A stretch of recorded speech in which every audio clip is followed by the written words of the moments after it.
So, yeah. Anyway, I want to thank you guys all for being here. I'm glad to see so many people that are actually here. I want to thank all of you guys that have supported us since October. Most of you know my dad's had some really bad luck. This is harder than I thought, so I'm going to shorten this up really a lot. But I just want to thank all you guys. You know, when we needed you there, you know, my dad was a country fan, obviously, and you know, my dad was my dad was a John Wayne. He had so many things. Okay, let's try this again. He had so many things happen to him since October, man. And when doctors are saying, forget these stupid things. When doctors were saying, you know what, just get things ready, Dad, sorry, but Dad basically just gave him the cowboy, you know what, I'm not going to say those two words that you shouldn't say in church. And he, you know, we were just astonished that he actually bounced back. So, I can only hope that I'll be half as strong as that man. I'm just going to rate this by help. Okay, we all know my dad was a talker. You know, you might have been trying to get to the store, and he just kept going. You might have had to get to work because you were late, but no, Dad just kept going. You might have been in a school bus trying to shut the door 3 or 4 times on him. This is true. Saying, I gotta go, Jim, I gotta go. I gotta pick up the kids. But no, he just kept talking to Kelly. He's like, you know, she's like, I don't want to be rude to your dad, but how do I get him to go? I said, shut the door. And she's like, I tried. Didn't work. So, if I talk too much, like, after this with you guys ever in my lifetime, just say, hey, Jim, I'm shutting the door. And I will not be offended. I will get it. I understand. He talked for hours with his nieces and nephews, and I'm sure with his sister, and with her sister's probably putting the phone on the bed going, I'm just falling asleep. Because I've done it with my dad too, so. So now we know where you guys know where I got the talking from. It's that. Growing up, my dad did a lot of things that I appreciate now, since I am a father. Like my friends that had money, they got those really cool car beds. You guys remember those that are old? You guys, younger kids, sorry. But they had these cool car beds that were pretty expensive. We couldn't afford that. My dad went out, got plywood, 2x4s, and he built me one that was beautiful. I could wax it, you know. And if he was using TR3 back then, if you guys know my dad with TR3, he would put that on the bed. It's just a really nice wax, so go get it. My friends had expensive bicycles. I had ones my dad found that were left behind at a mobile home park that he stripped down, sanded, repainted, made it look, as my dad would say, better than new. That was my dad's words. But anything he did, it was better than new. I never asked him, well, how can it be better than new? I don't get that, but you know what? As we all did, we just go, okay, Jim. Yes, so he did a lot of projects for us as a kid that I see myself doing for mine. The last project that my dad did, I was honored to be able to work on it with him. We both worked on a motorcycle for his grandson, Andrew. For those of you who saw that bike before, that bike was hammered. That thing was in such bad shape. There were chrome parts that were rusted solid, and my dad just made it better than new. We're listening to me, my goodness. Thank you. And he did. And if you knew him, he bragged about that bike and how well the job he did. So I was proud to be able to do that. As Bert said, and my daughter said, he loved old cars and motorcycles. Is there anybody here from the car show thing that are over there? Is over there? Okay, or the donut shop? Okay, just want to make sure, because I want to say something if they were. Okay, but he loved, you know, fishing, and he loved belt buckles. He has tons of belt buckles, so I know nothing about them. He also loved country music and dancing, which has been said before. Once again, which explains why we're all in country wear. As Dale said, I wrote this anyway, but even in the last month that he was here on Earth, he was dancing with Dale, visited, and played music for him, and I know he was really, really happy about that. That really made him feel good. And he had a lot of energy, as you all know. Seen him walking everywhere. That man would not sit still. Caitlin, that's where we get it from. We're tapping our feet, doing this all the time. That's Grandpa. So, one of the stories I have is about Christmas. Most of you have Christmases where everything is wrapped. You come down, everything's wrapped. You have to look at the paper. Oh, who is this? Oh, it's for Karen. Oh, it's for Kathy. Okay. Not our Christmases. We would come down, and everything, you have the tree, and you have Karen's pile. Kathy, and if you don't know, my nickname was Spunky back then. Spunky's pile. Everything was fully assembled, batteries in it, ready to go. You did not have to go and, oh yeah, I mean, we know that's exciting, but as a child to come down and just go, these are for me, was incredible. They would stay up all night.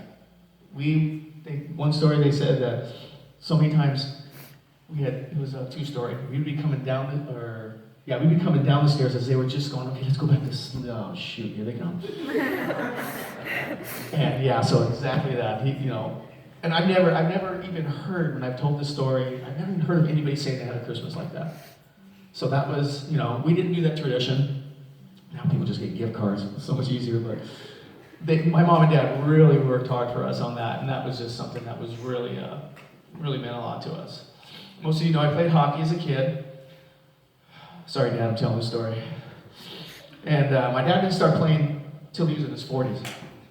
And he started playing goalie. And back then, sorry, Dad, those that can't skate play goalie. Usually, unfortunately, too, those that, never mind, I'm not going to go there. But yeah, my dad was the greatest skater, but once again, how good would you be if you went out there at your age and tried to skate on a little blade that was this thin? It's not easy. So anyway, with my dad wanting to become a good goalie, he made the biggest mistake he ever could, which said, Spunk, why don't you come out and shoot on me? And oh, thank you, God. Thank you. So, unfortunately, I love the game so much. That was the reason, right? No, yeah, that was part of it. But it was a way for me to get back at my dad for grounding me. For something I never got grounded that I did not deserve. So, that was not a jab at Dad. That was just saying, hey, listen, I know that I deserve it, if not more. So, fortunately, back in the 80s, early 80s, they didn't have, or 70s, late 70s, they didn't have the greatest hockey pads that they have now.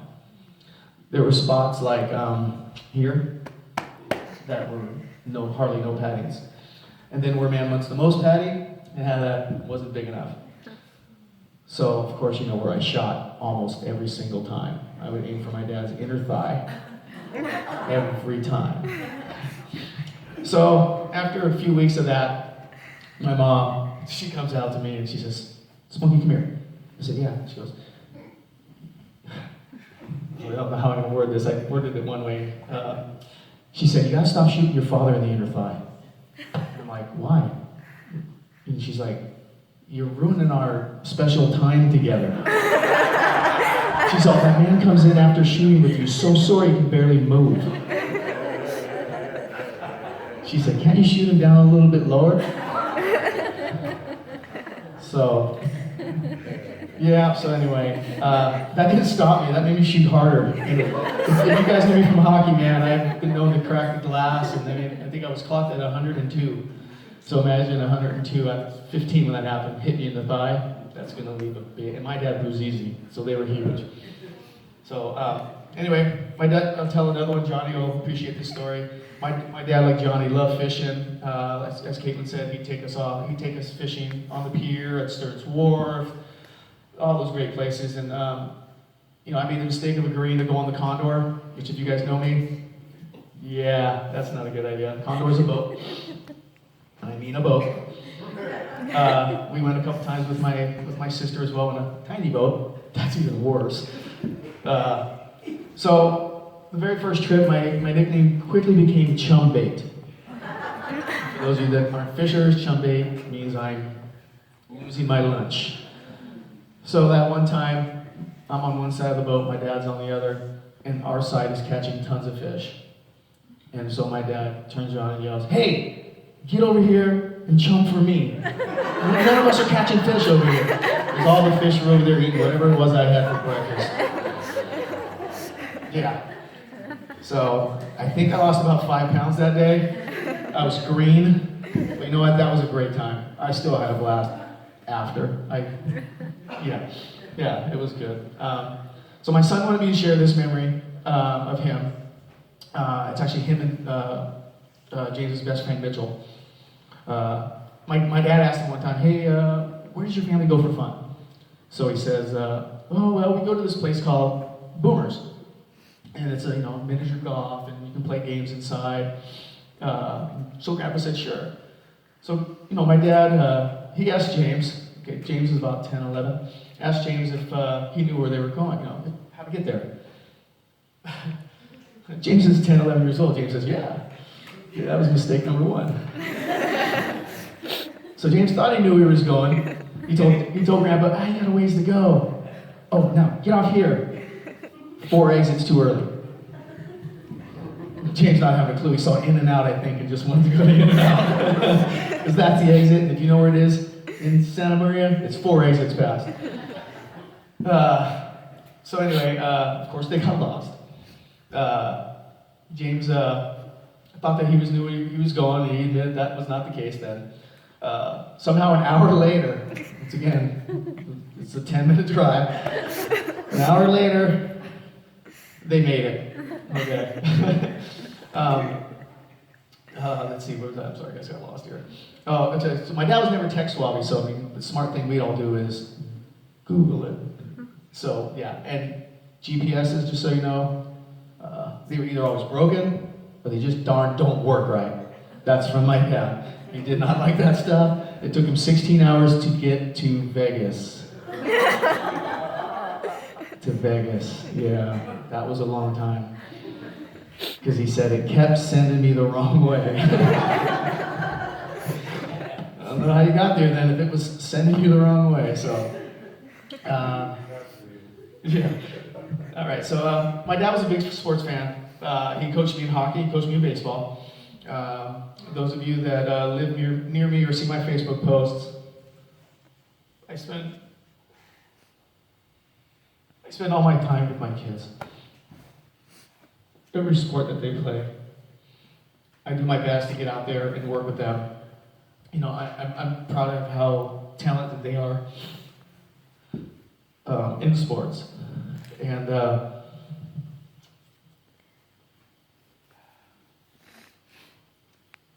my dad's favorite sport was baseball. And I thought it was boring. If you play hockey and you go try to play baseball, it's like playing golf. It's horrible. I'm sorry. Golf is a beautiful walk through a beautiful park, spoiled by a little white ball. You should enjoy that walk, not get mad because the ball went over there. Sorry, that's off script. So anyway, I remember playing baseball with James, and I just remember him being a fantastic pitcher. And I remember sitting on the side of the yard, and I was pitching to Dad. And then I really distinctly remember my dad saying, "Okay, that's hard enough. Stop throwing. You're killing my hand." And of course, you know what I did, right? I threw it harder. So it was fantastic when I was out there. The first time that James stung my hand when he pitched. And I told him, "Don't throw so hard." I knew it was coming harder. I knew it was going to come harder. My dad was a prideful man, and it showed in his work. with all the little things that he's always fixing, and he'd always tell me when I did a chore, if you're going to do something, do it right, and do your best. With the business I have, I've heard that every single time I have started to rush a job. If I just needed to get to the next job, I took a deep breath, and I said, okay, Dad, I heard you. I heard you, do it right. Fortunately, my wife says that to me every day when she tells me to clean something around the house. Because I just want to get it done. But also, I want to thank everybody. Everybody that I listened to that told me these last times with my dad, no matter how hard it was, you're doing the right thing, stay with him. And it was tough. That was really tough to hear people go through that. But anyway, I'm happy that he did. So for those of you that kept telling me you're doing the right thing and that gave me that support, I appreciate that.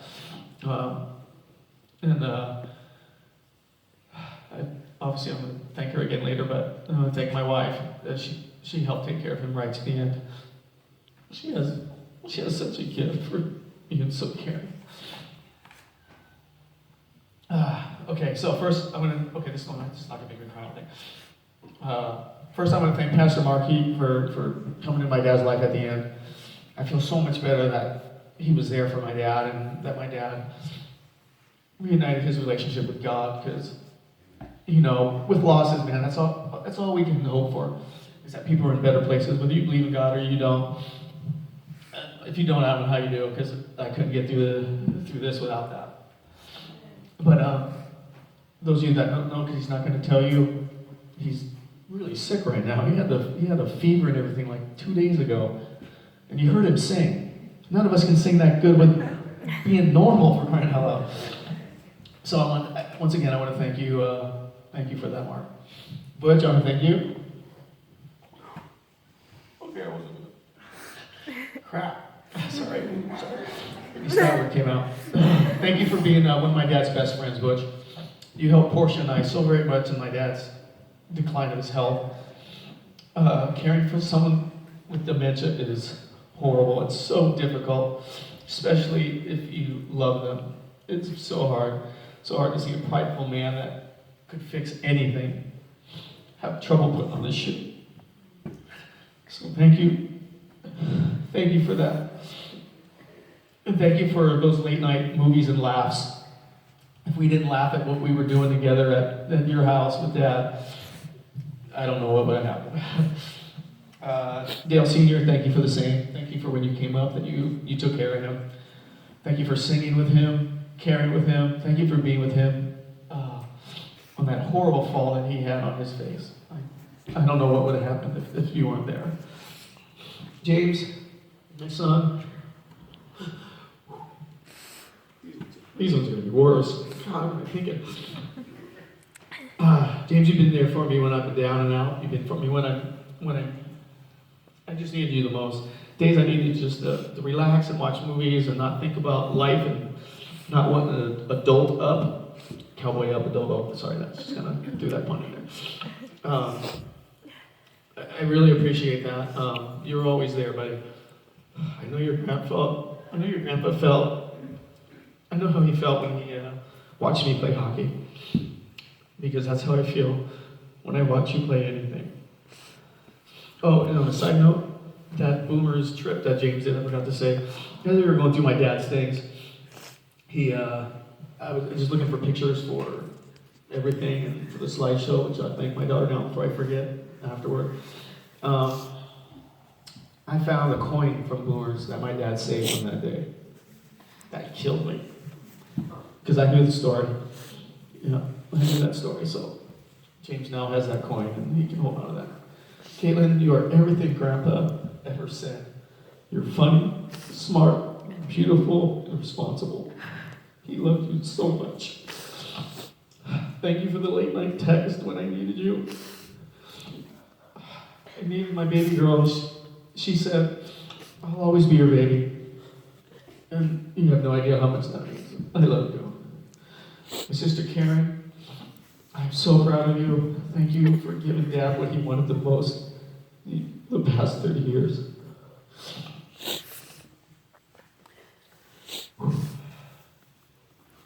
Thank you for being my big sister when I needed you. even though I'm taller than you.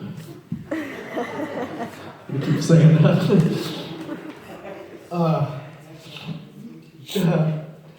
I want to thank my dad's sister, Aunt Mary, and Uncle George. Thank you so much for making this trip up here.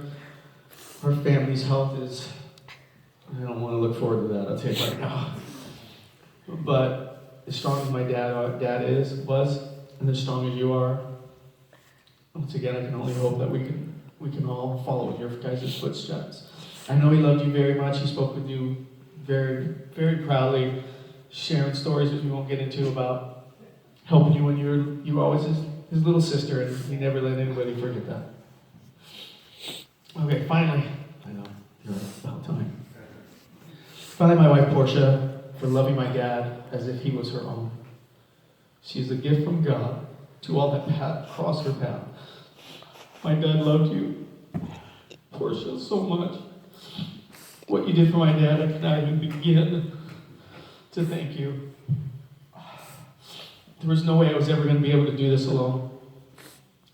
You made all this, everything that's happened, from the day my dad had his issues in October.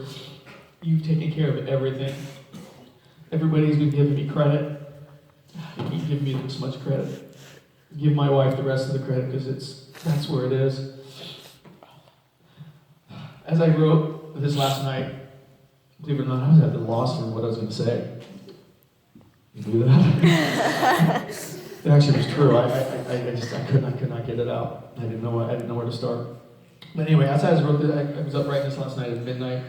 You were cleaning the house, getting flowers ready, and making sure that Caitlin had something to eat. And if you know Filipinos, it's all about the food. It's time to eat. We just ate 20 minutes ago. I know, but we need to eat more. That's how it always was. You were getting flowers ready, making sure everybody was fed. And you did this all as your back was killing you. If you know my wife, you know her back's not the greatest, which is why you hear me yell sometimes at her to stop picking things up.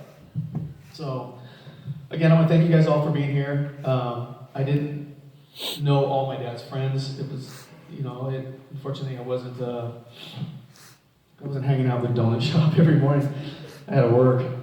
So, but with being that, for all of you that travel far or even close, I really appreciate everything that you guys have done for us. Are you guys hungry? Yes.